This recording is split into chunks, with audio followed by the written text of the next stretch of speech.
Let's be real. This is the state of education, culture, and heritage on our island. Ow! And it's been this problematic not only for the last 4 years, but for over a decade. During this time, we have seen an outdated and disorganized approach to integrating STEAM into our educational system.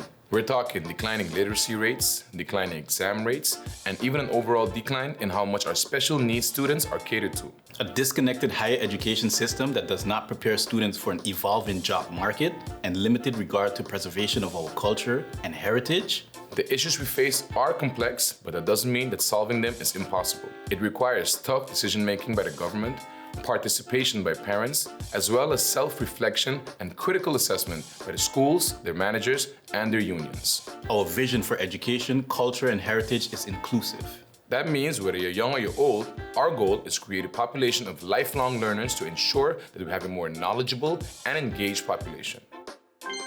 How do we plan to do that? Systematically, of course. First, we will assess the skill levels of all educators and provide comprehensive training to expand and improve their tech skills.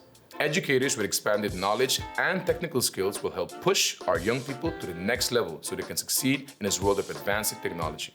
Next, we'll have to assess the STEAM readiness of public educational institutions so that we can collect data and analyze where we are, what has and hasn't been working, and what needs to be set up to continue to move forward. To make sure change is sustainable, we must establish work groups to draft STEAM-centric curriculums that will prepare students for the current job market. Technology is present in almost every profession today. Whether someone is working as a car mechanic or a nurse, tech literacy is critical to success. The outcomes presented by the work groups will serve as a basis for engaging with all school boards and STEAM professionals for the implementation of an inclusive curriculum. The ultimate objective of providing access to programming language learning as early as the 3rd grade.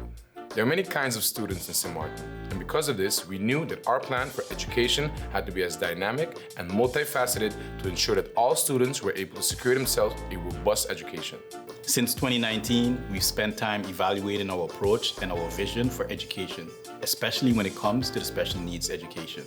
We've consulted with industry professionals both in St. Martin and abroad in the fields of special education, autism awareness, and occupational therapy.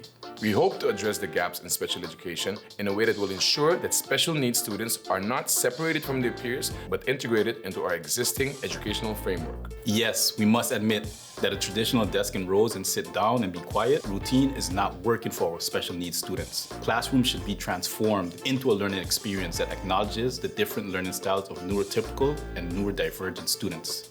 This includes sensory planning to allow for sensory corners and rooms for students who are often over and underwhelmed while at school.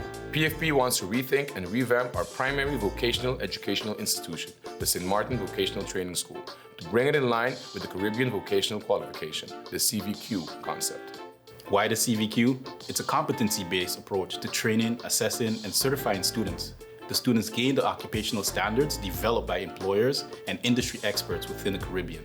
CVQ standards are CARICOM approved, allowing certified professionals to move easily within the region, thus expanding economic opportunities for certified St. Martiners. The job market isn't stagnant, it's consistently growing and expanding. Our students and people deserve a system that gets them ready for the future but doesn't limit their imaginations. Stay tuned for the next installment of our Manifesto series and always choose progress.